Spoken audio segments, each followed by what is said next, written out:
What's up guys, this is Josh here from Blender Bros, and in this video I want to show you how to UV unwrap a symmetrical mesh. Let's go. So this is the mech from our Hard Surface Accelerator course. If you don't own that, I'll of course link that in the description below. That is our beginner hard surface modeling course for Blender. But this is the mech from that course, and let's say I was UV unwrapping this mech. Now I'm not going to unwrap the whole thing to save time. But let's say I was unwrapping just a couple of these pieces here. So when you're unwrapping, let me kind of show you what normally is going to happen, okay?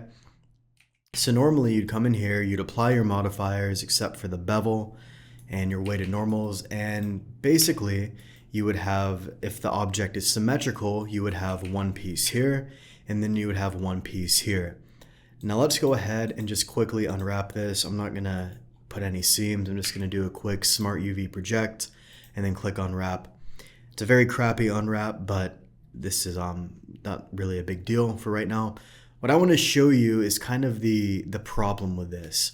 If I were to select this face here and then the same face on the other side that's mirrored, notice that these are taking up two different areas in this little island right here. Now, since these are symmetrical, you're going to have a texture here. It's not really a big deal if that same texture is mirrored to the other side. Nobody's going to really notice that. So it's actually a much better idea to overlap these UV islands on top of each other. Yes, the texture is going to be the same, but who cares? Nobody's going to really notice that. There are exceptions, and I'll also show you how that works in this video. But for example, a much better idea is to rotate this 180 degrees and then flip it, and then just, snap it onto the other island. Now, this is the slow and tedious and inaccurate way. Instead, what you want to do is check this out. If you don't have, if you've already applied your mirror modifier, what you want to do is you want to go into edit mode, press the L key, delete out one side. It doesn't matter which side. And then you want to add a mirror. So in this case, I'll just mirror over this one real quick. You can use a regular mirror modifier or hard ops, it doesn't matter. But notice how when I have a mirror modifier live in the modifier stack here, I don't yet have access to this geometry, and that is simply because I haven't applied the mirror. If I apply the mirror, now I have access to it. But the good news is when you have this mirror modifier live in the stack, now when I unwrap this, it's technically only unwrapping this single piece right here. So now what's going to happen is when I apply this mirror modifier, it's just going to be overlaying the UVs from this one, which I now have access to the geometry. So notice if I press the L key here, then the L key here, they're literally overlaid on top of each other. Now this isn't the correct way to unwrap. You should not be using Smart UV Project.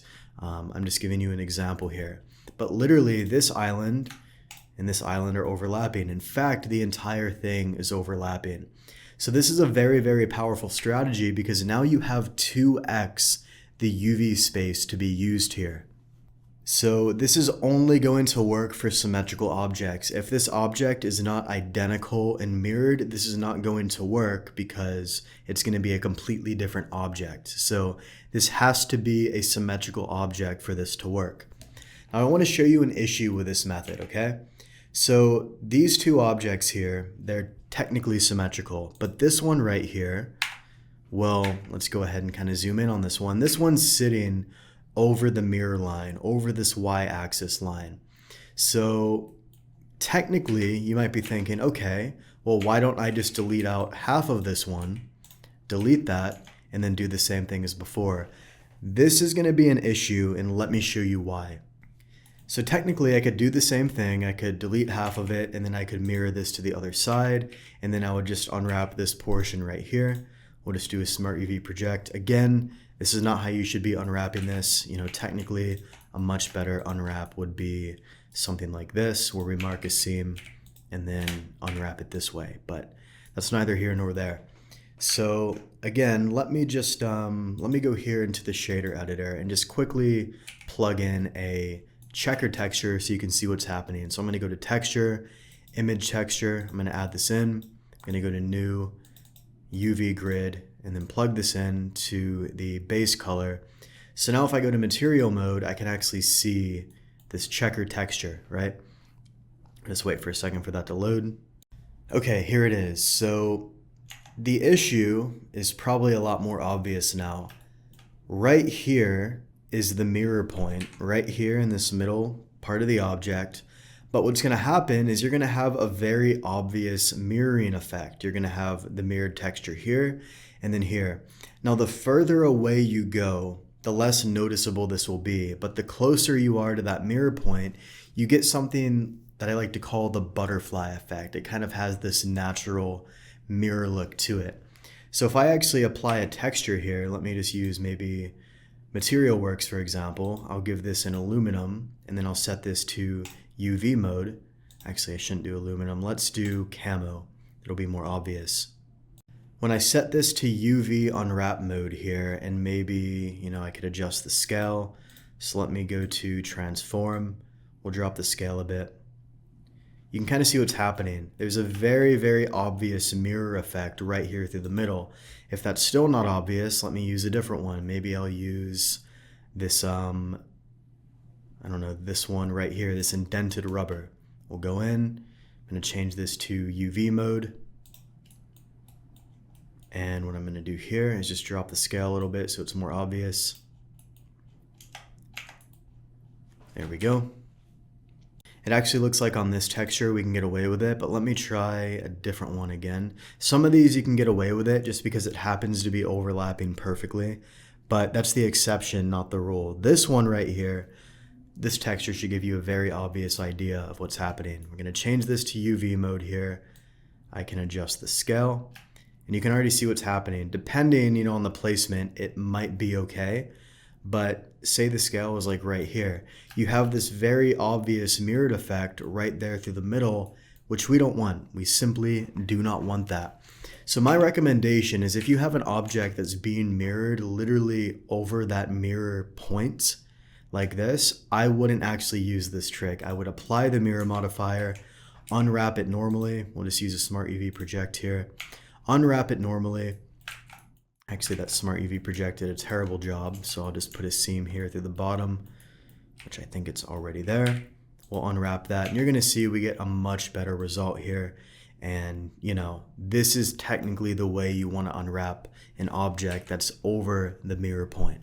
So again, just as a summary, this object right here, you would not want to use that mirror trick. You would want to literally unwrap it just the way it is.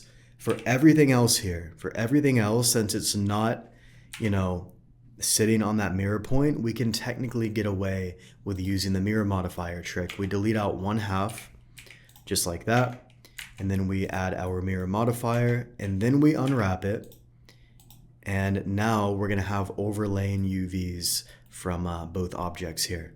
And just to show you once again visually, this one is unwrapped, but no matter which, texture I use here, it doesn't matter. I could use the one I was using before, this one. So let me go in here and select that. Change this to UV mode. You can see it literally doesn't matter that these are mirrored because they're physically separate objects sitting on either side of that mirror point. So that's the way I recommend mirroring symmetrical objects in Blender. This is the correct way to do it, and it's gonna save you a lot of UV space. So quick video, if you need additional help with UV unwrapping, we actually cover this in depth inside of our Hard Surface Game Asset 2.0 course. This teaches you our MAD-T workflow, which stands for modeling, automation, decimation, and triangulation. So you'll see not only the full UV process that we use, you'll also see the full modeling and unwrapping and baking process, literally the whole thing as well. So if you want some additional training on UV unwrapping and just hard surface game asset design in general, you can check out that program in the description below. Otherwise, hope this video was useful, and I'll see you in the next one.